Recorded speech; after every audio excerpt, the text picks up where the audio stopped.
It has been 1 year since Malaysian Airlines flight MH17 crashed in eastern Ukraine, killing all 298 people on board. Friday is the first anniversary of the tragedy, and as of yet there's been no conclusive proof as to who's responsible for the downing of the passenger jet.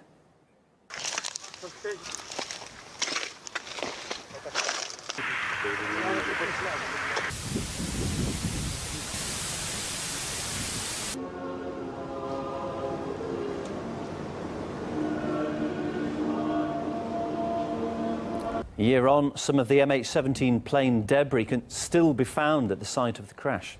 There are also memorials to the victims there, apparently set up by locals. Those who actually witnessed the tragedy on July 17th of last year, they described scenes of horror and panic. Летели два самолета, один из облаков вылетел. Военные вылетели? Да он не понимает. Потом одним выстрелом сбили второй. И все. Я подумал сначала парашютист летит. Кажется, парашютист на парашюте. Потом думаю, не то что-то. Оглядываюсь. А туда две точки из-за тучи. Две точки. Я жене кричу. Бомба, скорее всего. А гул стоит такой бешеный. Два хлопка. А Наташа, бомбы. Мы текать в хату. И слышу грохот. Я только на ступеньке встала, грохот. А муж после меня выскочил. И она упала, получается. Я только выбежала. Она упала. И муж, он думал, что это... Он чуть не побелел. Он думал, что это я. A final report by the Dutch-led investigators is expected in October, but CNN, citing unnamed sources, claims that the findings will blame anti-government forces in East Ukraine for shooting down the passenger jet. CNN has learned investigators of Malaysia Airlines flight MH17 say evidence points to pro-Russian rebels as the culprit for bringing down the passenger plane. A draft report by the lead crash investigators, the Dutch Safety Board, also indicates Malaysia Airlines did not do enough to keep the plane out of harm's way. So CNN is referring to the Dutch Safety Board. That's a team of experts who are leading a technical inquiry into the circumstances of the crash. We asked them for comment, but the group says they have nothing to do with establishing who was behind the downing, as they are not conducting a criminal investigation. So we asked for a comment from the Joint Investigation Team. That's another Dutch-led group. They're the ones conducting a criminal probe. This is what they told us. We are still gathering evidence in the investigation, and in a year we gathered a lot of evidence and other information, which will lead us in establishing the cause of the plane crash, and also in identifying the persons who were responsible for it.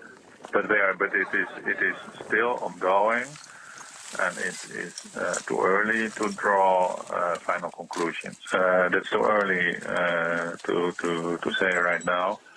The criminal investigation will take at least all of 2015, and I think it will be continued next year.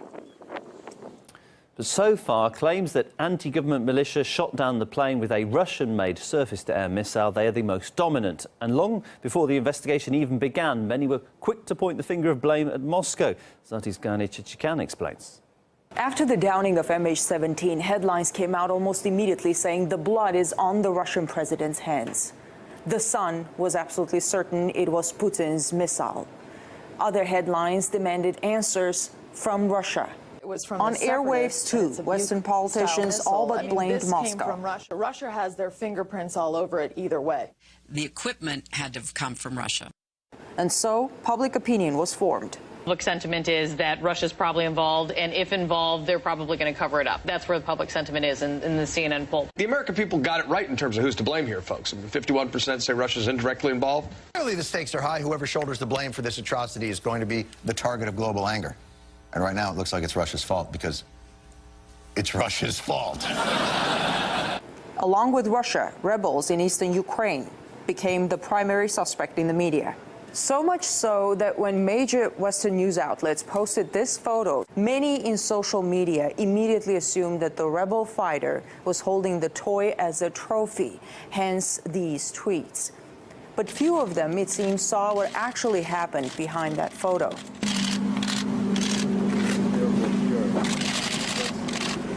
long before any investigation even began, many had already assigned the blame for what happened in the Ukrainian airspace on July 17th of 2014. In Washington, I'm Snezhnoe, RT.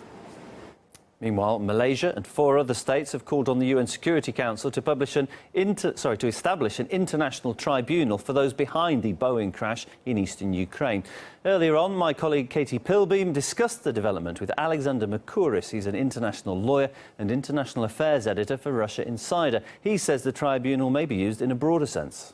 We have no real information about the inquiry, what its conclusions are going to be, but we are already seeing that some people are trying to spin the results of that inquiry before it's even been released. And that's not how one should conduct these things. One should actually wait for the inquiry itself. I've got some examples here. There were cases of passenger jets shot down in the past. We've got in 2001 a Russian jet flying from Tel Aviv was shot down by Ukrainian military by mistake.